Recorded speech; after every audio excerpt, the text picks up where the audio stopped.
સમાચારમાં આગળ વધીશું। ભાવનગર શહેરના નવાપરા વિસ્તારમાંથી પસાર થતી એક ઇનોવા કારને ઊભી રખાવી તેમાં રહેલા 4 ઈસમોનો પેરોલો કર્યો અને જ્યારે સ્ક્વોડની ટીમે તલાશી લેતા તેમની પાસેથી 2 પિસ્તલ, એક તમંચો અને છરી તેમજ 8 જીવતા કારતૂસો મળી આવ્યા છે।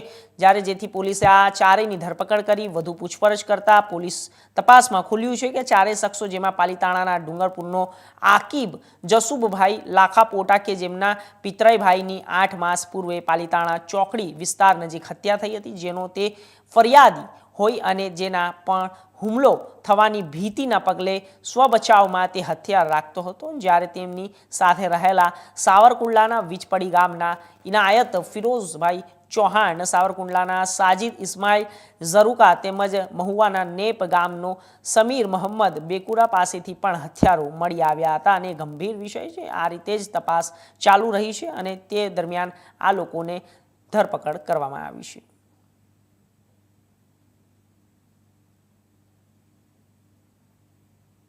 છેલ્લા 3 દિવસમાં 5 પોલીસ સ્ટેશનમાં થઈ 5 આર્મ્સ એક્ટના ગુના દાખલ કરવામાં આવેલા છે। પેરોલ ફરલો સ્ક્વોડના પીઆઈસી જેબલિયા, પોલીસ કર્મચારીઓ સોહિલભાઈ અને હિરેનભાઈને ચોક્કસ બાતમી છેલ્લા ઘણા દિવસથી મળતી હતી કે પાલીતાણા તથા એની આજુબાજુના ડુંગરપુર ગામના અમુક ઈસમો કોઈ કારણસર પોતાની પાસે વેપન રાખી અને ફરે છે। આ બાબતે બાતમી કન્ફર્મ થતા એક ઇનોવા કાર ભાવનગર શહેરમાં રોકવામાં આવે છે। એમાં બેસેલા ઈસમોની તપાસ કરતા 4 આરોપી પૈકી 2 આરોપી પાસેથી 3 ગેરકાયદેસર વેપન જપ્ત થાય છે।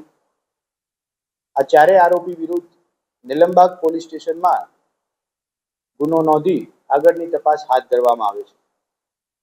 ત્યારબાદ બાતમી આગળ વધતા વર્તેજ પોલીસ સ્ટેશનની હદમાં એક ક્રેટા કાર સાથે અન્ય 2 આરોપી મળી આવે છે, જેની પાસેથી 2 ગેરકાયદેસર હથિયાર બરામદ થાય છે। આ બંને આરોપીની વિરુદ્ધ આર્મ્સ એક્ટ નીચે ગુનો દાખલ કરી આગળની તપાસ હાથ ધરવામાં આવે છે। તપાસ આગળ જતા પેરોલ ફરલોની ટીમને હ્યુમન ઇન્ટેલિજન્સથી બાતમી મળે છે કે હજુ બીજા 3 આરોપીઓ કે જેમની પાસે ગેરકાયદેસર હથિયાર હોવાની શક્યતાઓ રહેલી છે તે લોકો પાલીતાણા અને એની આજુબાજુના વિસ્તારમાં ફરતા છે। બાતમી કન્ફર્મ કરતા 3 આરોપીને પકડી લેવામાં આવે છે। 3 આરોપીની વિરુદ્ધમાં એકની વિરુદ્ધમાં પાલીતાણા રૂરલ પોલીસ સ્ટેશનમાં